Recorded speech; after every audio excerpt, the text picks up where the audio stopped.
Assalamualaikum warahmatullahi wabarakatuh. Waalaikumsalam warahmatullahi wabarakatuh. Selamat siang menjelang sore teman-teman. Gimana kabarnya hari ini, sehat? Alhamdulillah, lebih baik, luar biasa. Allahu Akbar. Jangan sakit-sakit. Oke.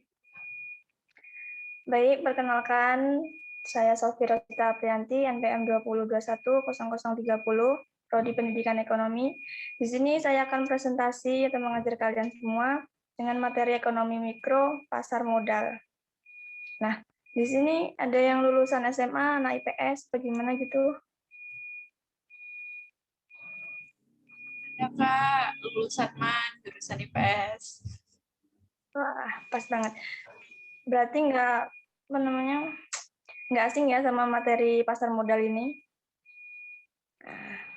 Baik. Selanjutnya, Kak.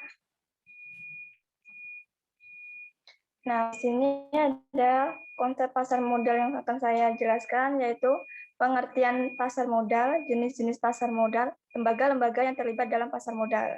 Nah, slide selanjutnya.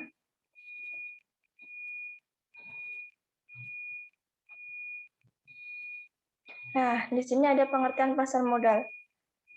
Yuk, siapa yang tahu apa itu pengertian pasar modal? Tunjuk tangan.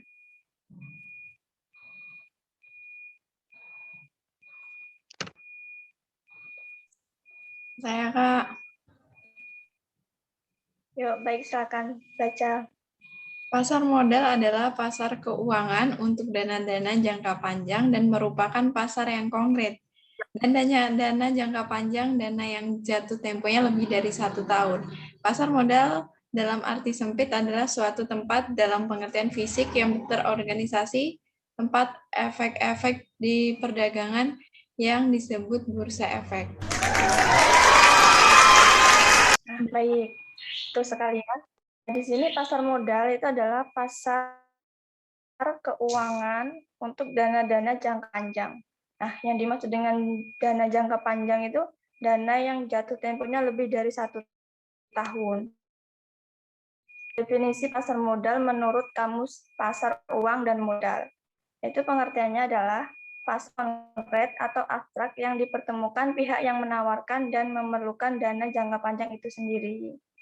Nah, gimana, sudah paham belum? Insya Allah sudah.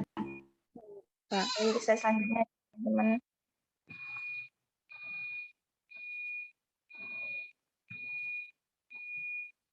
Selanjutnya, Kak. Nah, yang kedua ini ada jenis-jenis pasar modal. Nah, jenis-jenis pasar modal ini ada dua, yaitu pasar perdana dan pasar sekunder. Ada yang tahu apa itu pasar perdana, apa pasar sekunder?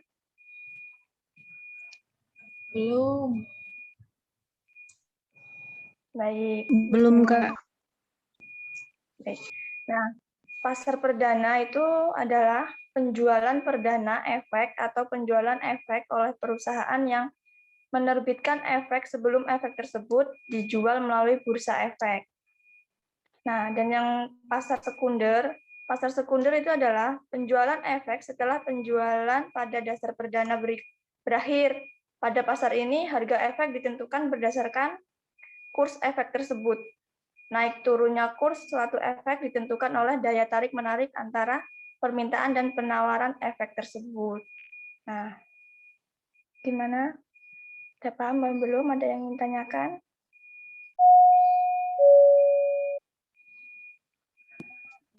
Oh, nanya dong, Kak, yang dimaksud bursa efek itu yang gimana ya? Perkenalkan diri dulu. Siapa? Nama Sari NPM 20210029. Izin bertanya ya, Kak, yang dimaksud dari bursa efek itu yang gimana? Baik.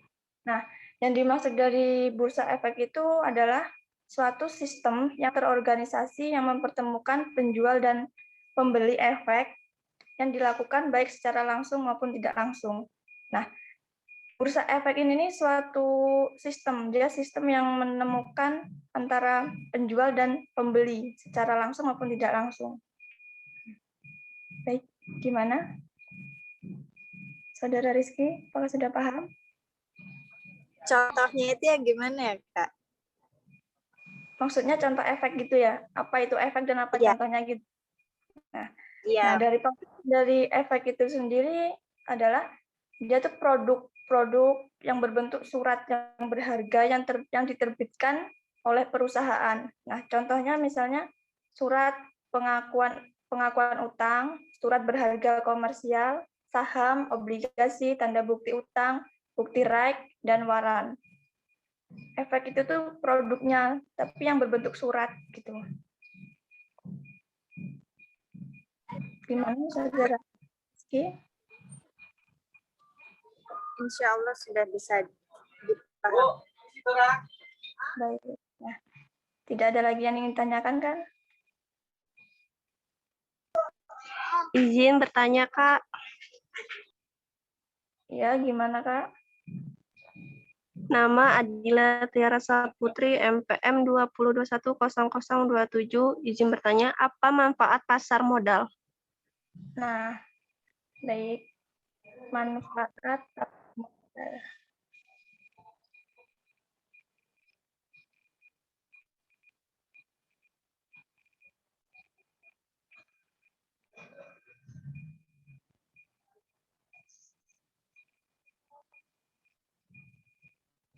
Nah, manfaat pasar modal itu ada dua yang menurut manfaat bagi emiten dan manfaat bagi investor. Nah, manfaat bagi emiten itu sendiri ada 5, yaitu jumlah dana yang dapat dihimpun berjumlah besar. Yang kedua, dana tersebut dapat diterima sekaligus pada saat pasar perdana selesai. Yang ketiga, tidak ada konvenat sehingga manajemen dapat lebih bebas dalam pengelolaan dana atau perusahaan. Yang keempat, solvabilitas perusahaan tinggi sehingga memperbaiki cinta perusahaan. Yang kelima, ketergantungan emiten terhadap bank menjadi lebih kecil. Nah, yang bagi manfaat bagi investor sendiri ada 3, yaitu nilai investasi berkembang mengikuti pertumbuhan ekonomi. Yang kedua, memperoleh dividen bagi mereka yang memiliki atau memegang saham. Yang ketiga, dapat sekaligus melakukan investasi dalam beberapa instrumen yang mengurangi resiko. Nah, gimana tuh Saudara Adila? Baik, Kak. Terima kasih atas jawabannya. Baik. Baik, Kak. Selanjutnya. Lanjut. Next. Nah, ini yang ketiga.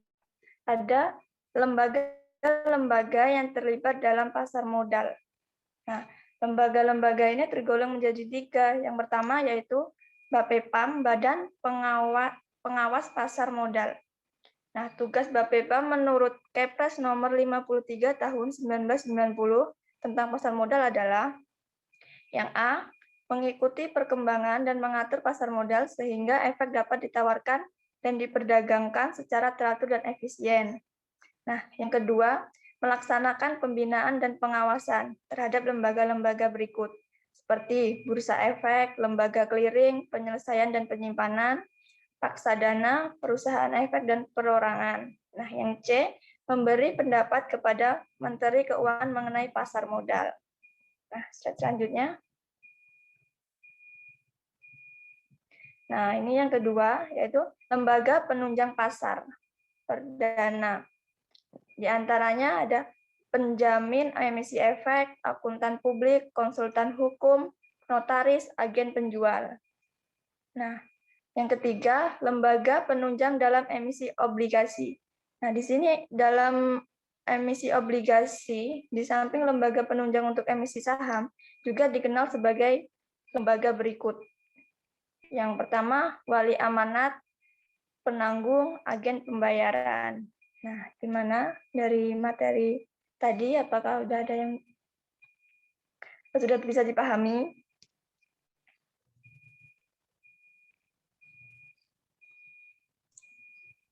Iya, bisa Kak. Nah, Kak. Insya Allah bisa, Kak. Ya. Bisa. Sekian materi yang saya sampaikan pada presentasi hari ini.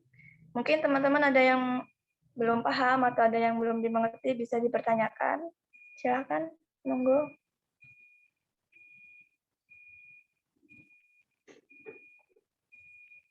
Yuk, ada enggak?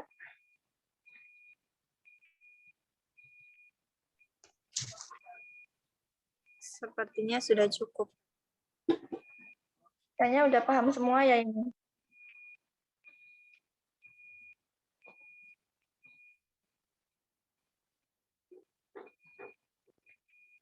Baik.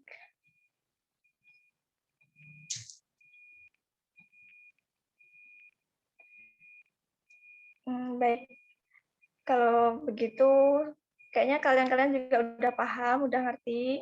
Jadi, kita akhiri aja presentasi hari ini. Terima kasih ya teman-teman atas partisipasinya, untuk kehadirannya, untuk kekompakannya hari ini. Terima kasih banyak. Sama-sama, Kak. Assalamualaikum Sama-sama, Kak. warahmatullahi wabarakatuh. Waalaikumsalam warahmatullahi wabarakatuh. Satu.